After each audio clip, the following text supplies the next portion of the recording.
How does an older truck compare to a new one? On this episode, we're gonna find out, because right here I have a very special episode of Dude, I Love or Hate My New Ride at Home Edition.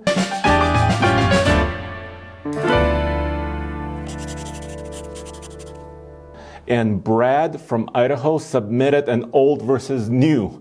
Yep, it's one video. He's got two Dodge and Ram trucks, and he's gonna show us exactly what he loves and hates about each truck. The first truck is a 1996 Ram 1500 half-ton, and the new truck is a 2016 Ram Heavy Duty with a giant 6.4-liter Hemi V8. So Brad, take it away and show us your trucks. What's up? I'm Brad Trudell. I live in Boise, Idaho, and I've got two trucks today for TFL trucks. The left one is a 96 Dodge Ram 1500, and the one on the right is a 2016 Dodge Ram 2500. I'm gonna do a comparison between the two of them to compare them from the old Rams to the new Rams. So we'll start with the 96. This was actually my high school truck, first truck I ever owned. This truck, it's been all over. I love this truck to death. The only thing I don't like is it is having the famous 90s rust that you get with any of them. But other than that, you know what, this truck has gone through surviving a high school student and then going to my brother-in-law for about 2 years, and then I getting it back from him. The interior on this truck is actually extremely basic. I actually have manual locking doors, which everyone's gotta love, because sometimes you get your electronics and they get all messed up. Manual windows. I love manual windows. I prefer them actually than automatics, but at the same time, automatics windows work better for what you're doing. If you get pulled over by the police, makes it easier. Then the star of the show is it is a manual 5-speed transmission, which if you have a truck, you must have a manual, in my opinion, because a manual, you can control it. It's very basic interior, just like most of the trucks from the 90s. The seat has ripped. You can see that even with the seat cover on it, I have ripped it. It's a good since it's my first vehicle, I'm actually going to hold on to this one for a long time, and I'm going to actually do a full restoration on it. I'm trying to find parts trucks for it now to get what I need for it, and I'm going to repaint it into proper white color because I love this truck.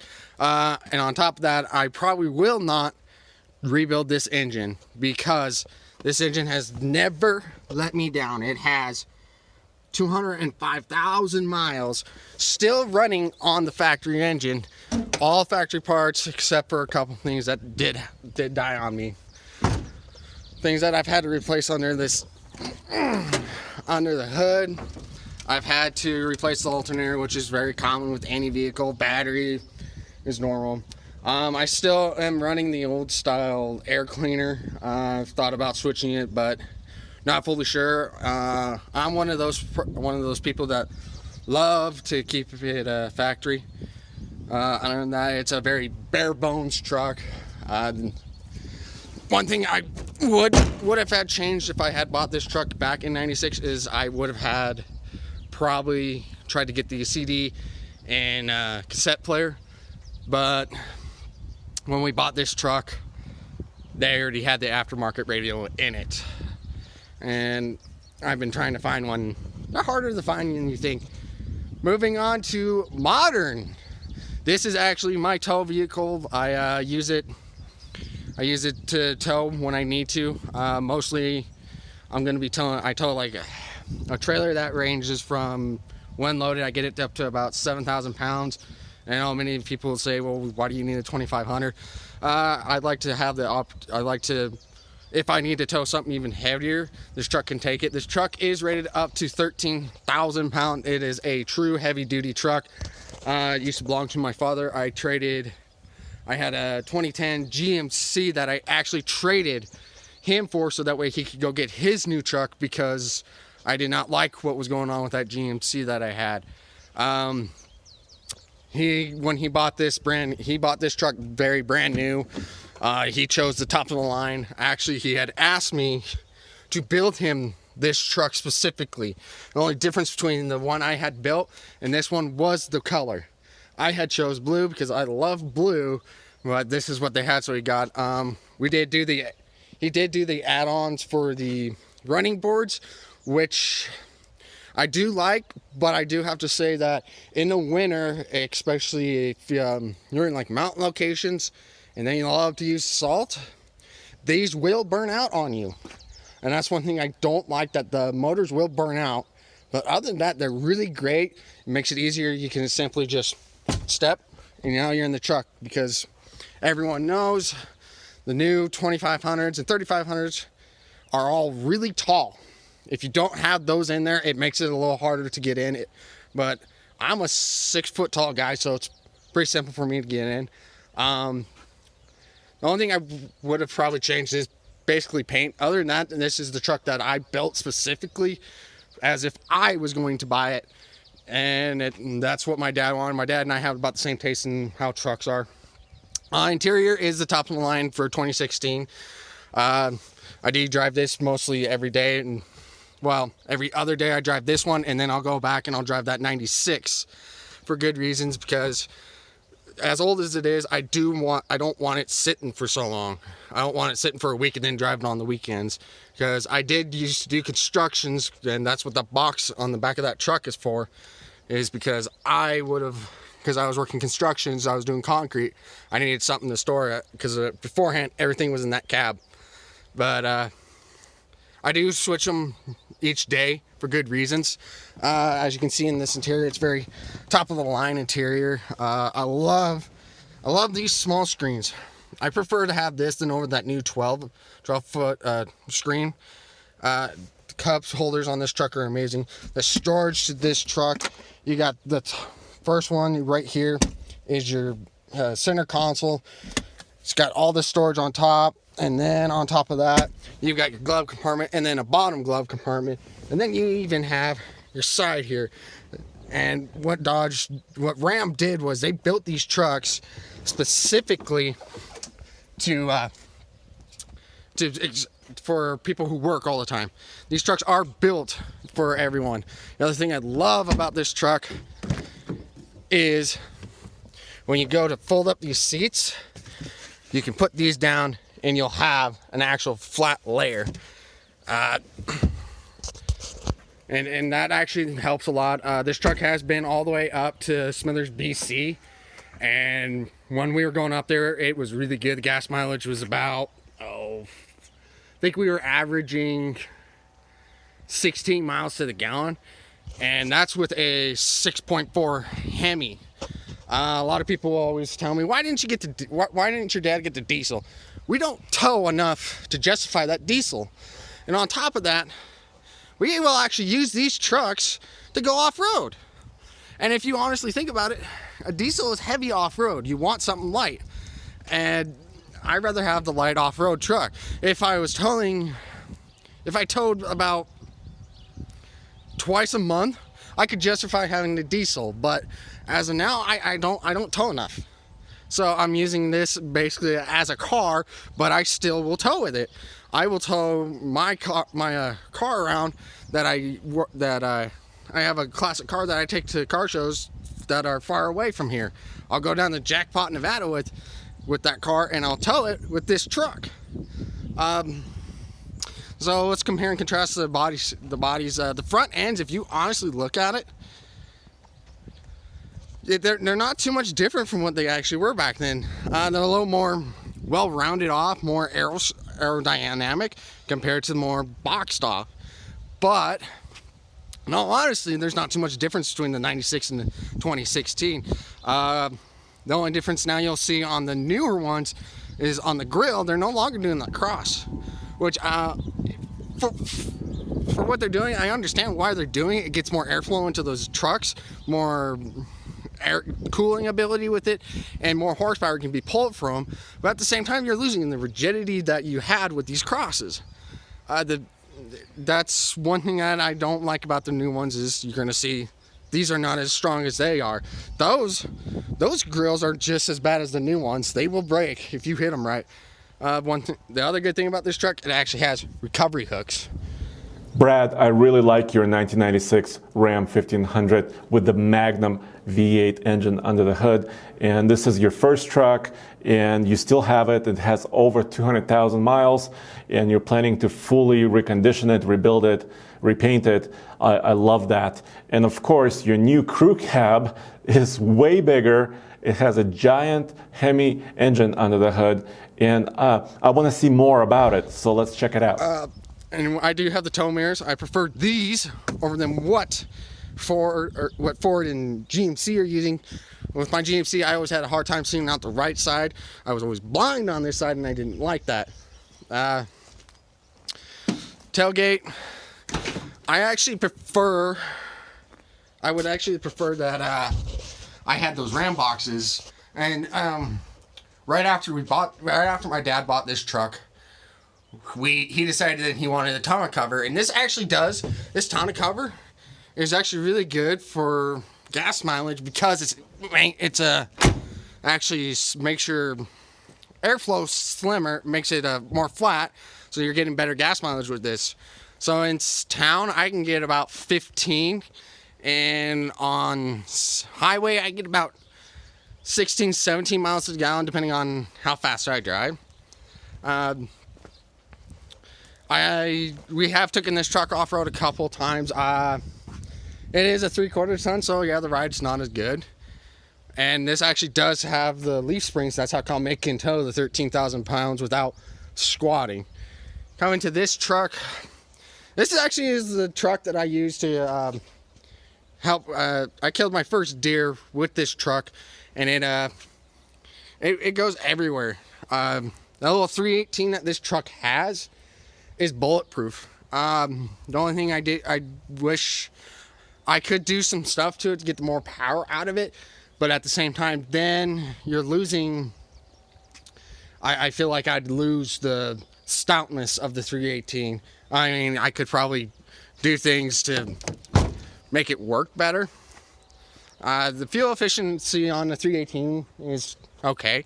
If I can keep my foot out of it, because it is a manual and I like to go through the gears, and it's not a race car whatsoever.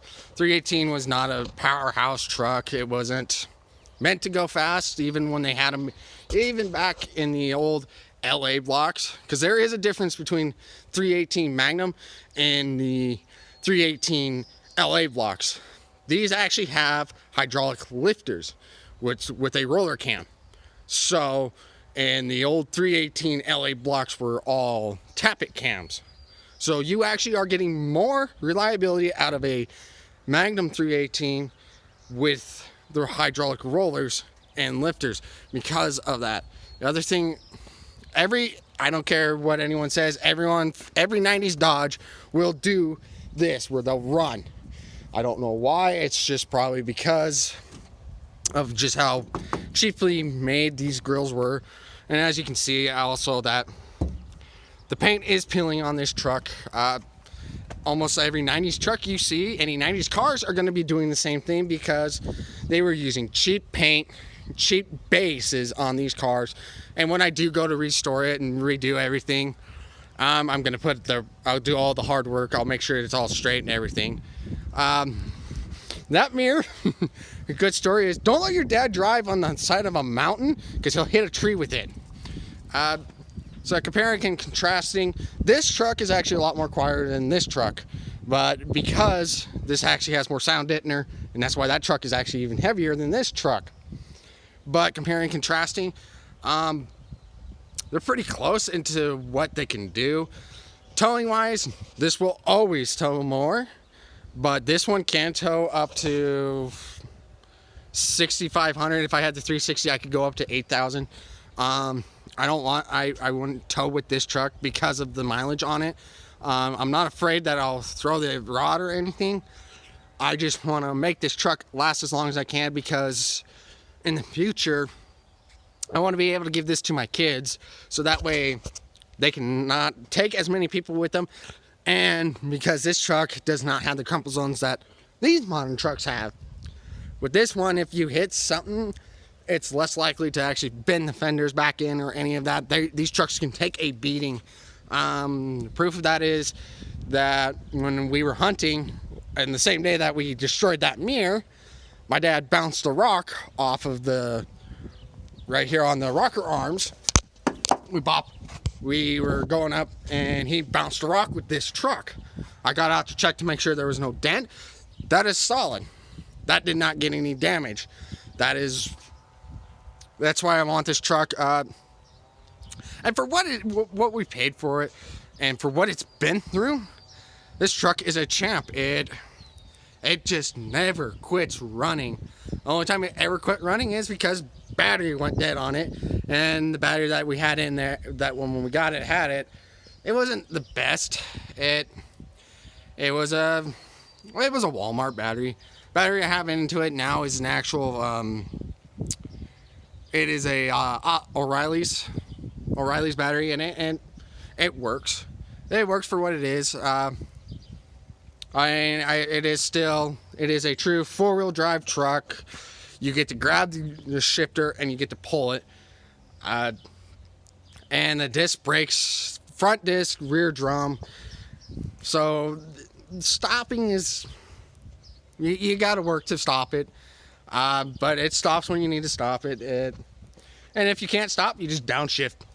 That's one of the major advantages that I love about this truck, is I can downshift this thing to slow me down as best as I can. The only thing that I had to actually redo on this truck right now, and I didn't want to, but the synchro actually went out in this truck because of how much mileage it has. Synchros don't last as long as we'd like them, depending on how you drive. And when I was in high school, I did do the old drive it like a rental, and it hurt my synchros. But other than that, the major majority of this truck it's perfect for me, for what I want to do, and for everything it needs to do, it does.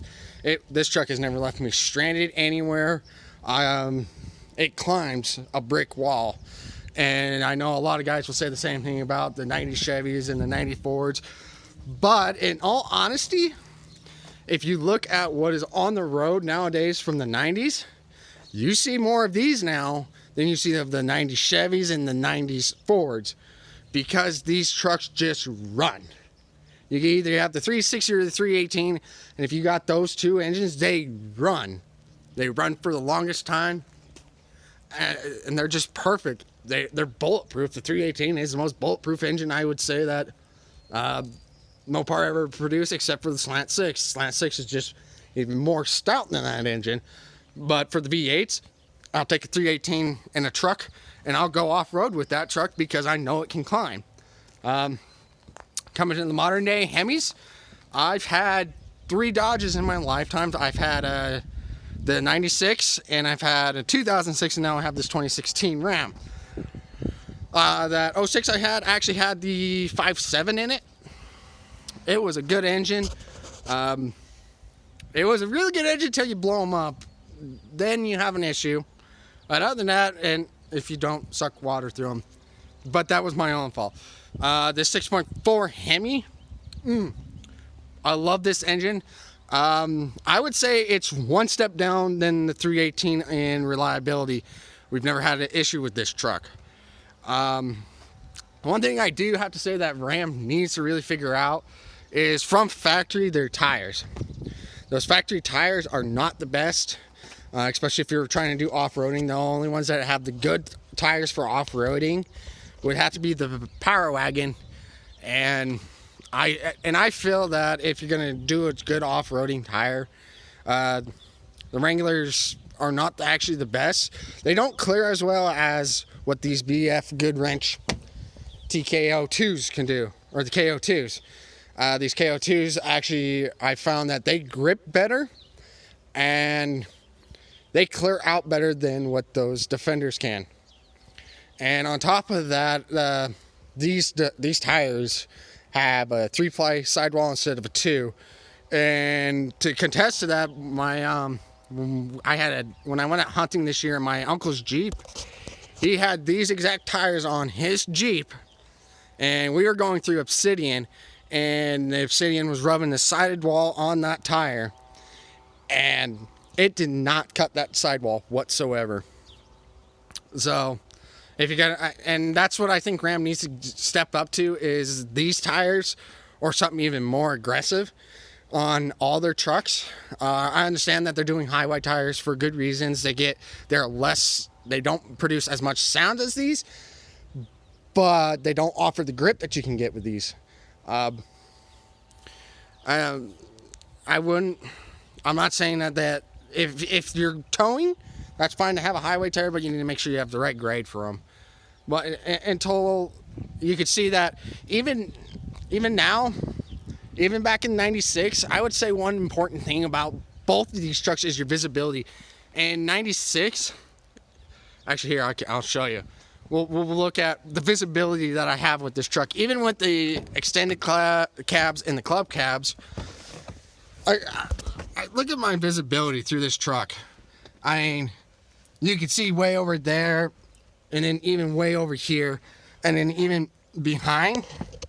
I mean, I have loads of visibility. And then let's step to the 2500. I mean, just like the 96, I have visibility is so much you can see. Even at the back, my visibility is great. And Ram, actually, I believe that Ram, if you really look at it, the cab designs, even from back then, the cab design is just about the same. Maybe a little more upgrades to make it quieter and a little more, even more visibility out of it. And on top of that, the height of the trucks help. The higher up you sit, the better you can see. Yes,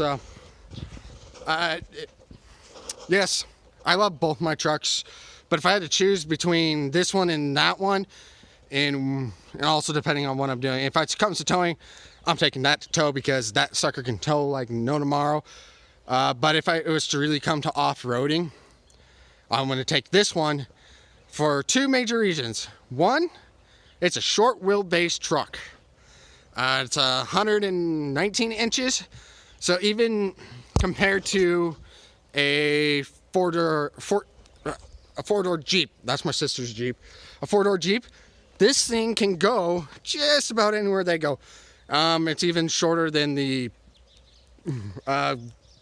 Rubicon, the Gladiator Rubicon. This truck is shorter than that.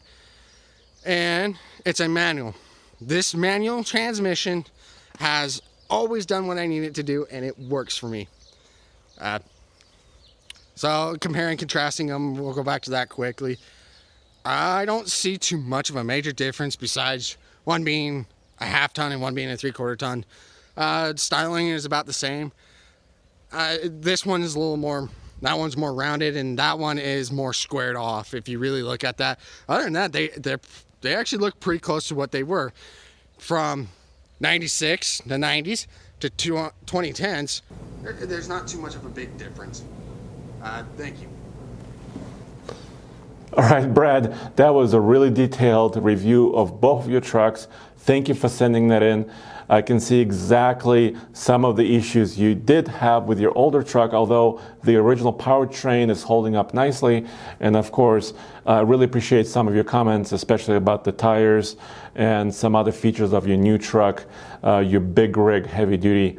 And guys, we have a lot more submissions with Ram trucks, Dodge trucks, so stay tuned for much more, especially on TFL Truck channel, where we're gonna do more of a reliability look into older Ram trucks. And guys, go back to TFLtruck.com for more news, views, and real world truck reviews from owners who've owned them for a very long time.